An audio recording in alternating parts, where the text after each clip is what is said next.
time-lapse desde a primeira imagem que a gente tem da manhã.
Daí vai ter várias fotinhas, daí tu consegue acompanhando durante o dia.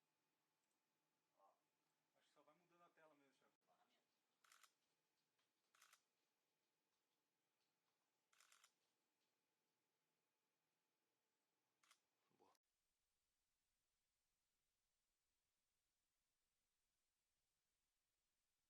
Deixa eu ver se eu não tô... Ah, tô mexendo no troço errado. Tu tá com o... Tô mexendo no telão lá, né? Pode até mexer por aqui.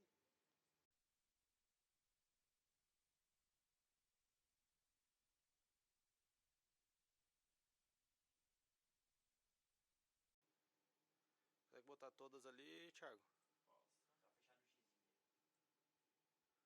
Boa. Pode dar um scrollzinho aí embaixo pra gente ver mais. No município, no centro do município. Agora amanhecendo, daí se enxerga bem. Jason, consegue apontar com a sua mão direita aí pra tela? Isso, boa. Boa, perfeito. Pode baixar. Boa, excelente. Faz 15 dias que eu tô aqui judiado. Também, também.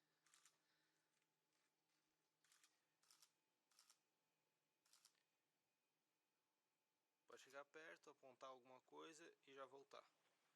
Isso, boa. Excelente, boa. Pode retornar, 2 segundos. Boa, pode fechar já e em outra.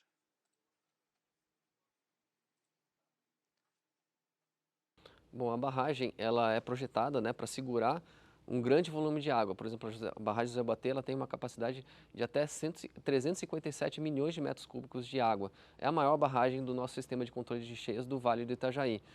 A barragem, quando ela chega perto dos 100% da sua ocupação, ela começa a passar pelo vertedouro. O vertedouro ele é uma estrutura projetada para esvaziar, né, aliviar essa carga de excesso de água pelo vertimento. Esse processo ele é muito controlado porque ela começa com uma pequena lâmina de água e ela vai aumentando gradativamente. Então é uma situação segura, a barragem é projetada para isso e ela está fazendo o seu papel de controlar as cheias ali no Vale do Itajaí. Exatamente. E a vantagem é que ela está começando a iniciar esse processo de invertimento, ainda não começou, mas se ele começar, ele vai começar numa situação que já não está mais chovendo, os níveis dos rios estão baixando, principalmente ali de toda a cascata ali entre José Boatê até Blumenau, os rios já estão baixando, então os rios eles vão conseguir receber essa água com bastante tranquilidade. A tendência é que, por exemplo, em Blumenau, entre José Boatê até Blumenau, são cerca de 20 horas para essa água começar a chegar lá. Então, a expectativa é que o rio continue baixando, mesmo com a chegada dessa água do vertimento. E a gente espera que nas próximas horas, né, com o cessar das chuvas, esse vertimento ele seja também um vertimento bastante curto. Não esperamos que fique vertendo durante um tempo prolongado. Sim, o vertimento ele é 100% seguro. A barragem de Itaió e Tuporanga chegaram a ter mais de 2 metros acima do vertedouro e é uma condição totalmente normal. Isso significa que a barragem conseguiu armazenar até mais do que 100% do seu volume, cerca de 120% do seu volume, e essa água ela foi retida em toda a barragem. Então, imagina, é um volume a mais que a gente conseguiu segurar que poderia estar ali nos rios. Então, é um vertimento controlado, previsto, e é benéfico porque a gente conseguiu fazer um armazenamento até maior da sua capacidade. Sim, as barragens ela tem uma função crucial ali para a gente conseguir fazer o controle dessas enchentes. Por exemplo, se não existisse a barragem José Boatê, a gente teria aí mais uns 3, 4 metros de água em Blumenau do que realmente aconteceu. Então, ela foi fundamental para a gente conseguir minimizar esses impactos ali no Vale do Itajaí. Isso vale também para Rio do Sul, para Rio do Oeste, para Taió, para todas as cidades do Alto Vale também. E finalmente a instabilidade mais intensa se afastou de Santa Catarina, está lá no sudeste do Brasil nesse momento. E para nós aqui em todas as regiões catarinenses, restou aí uma condição de maior nebulosidade e ainda uma chuva fraca e isolada que a gente tem observado entre o Planalto e o litoral. De uma forma geral, nessa sexta-feira e também no sábado, é essa condição de tempo que vai predominar. Bastante nebulosidade do centro ao leste do estado, com condições para chuva fraca e isolada por alguns momentos, devido ao transporte de umidade do mar para o continente.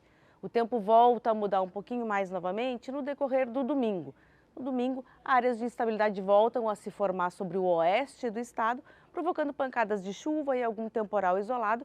E essa condição de tempo também tende a se estender um pouquinho mais para o Planalto Norte, se aproximar do Alto Vale e litoral norte catarinense.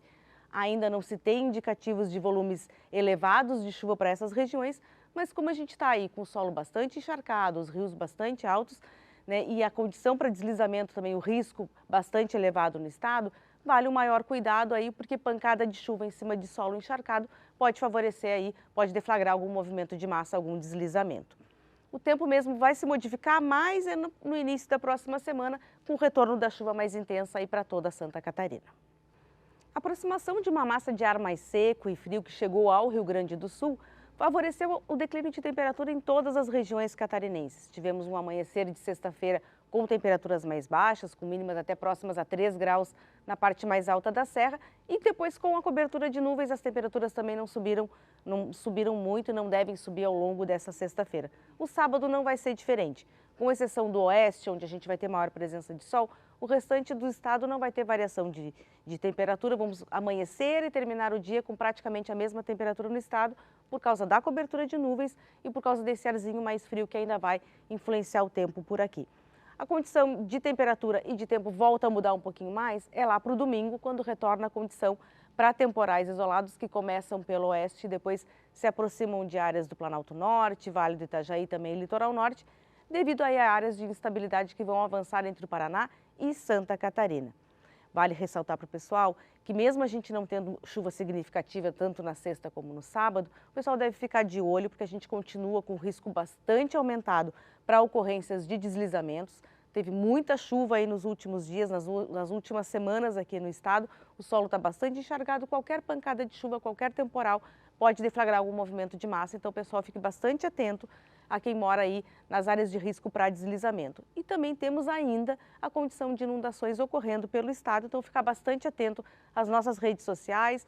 Por lá a gente envia aí avisos meteorológicos, também avisos hidrológicos, nossas redes sociais, nosso site oficial da Defesa Civil, para se manter bastante atualizado. A presença de uma massa de ar frio no Rio Grande do Sul favoreceu o declínio de temperatura em toda Santa Catarina. Essa condição deve se manter também pelo sábado e o início do domingo. Depois disso, as temperaturas voltam a se elevar e, pelo menos nas tardes, volta a fazer um pouco mais de calor com sensação de abafamento.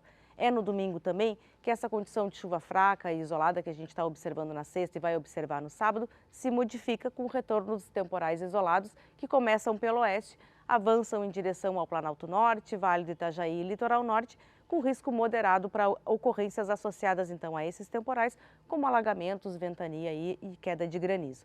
Vale ressaltar para o pessoal também que mesmo a gente tendo chuva fraca aí para os próximos dias, hoje e amanhã, o solo continua bastante encharcado, o risco continua bastante aumentado para ocorrências associadas a deslizamentos. Então, qualquer pancada de chuva, qualquer incremento de água no solo pode deflagrar algum movimento de massa e algum deslizamento. Então, fique bastante atento quem mora em áreas de risco, né, aqueles sinais de postes inclinados, árvores inclinadas e qualquer barulho, qualquer estrondo bastante alto próximo da sua residência pode ser o início de algum movimento de massa. E o pessoal, nos municípios que está sendo aí afetado ainda pelas inundações, não circule em locais alagados, né, e não tenha contato direto com a água que pode estar contaminada. Estamos aí de plantão, trabalhando 24 horas, atualizando as informações do tempo e também com relação ao nível dos rios. Todas essas informações são atualizadas no nosso site oficial e também nas nossas redes sociais. E para quem ainda não se cadastrou para receber o SMS de alerta, é só mandar uma mensagem de texto sem custos para 40199 com o número do seu CEP.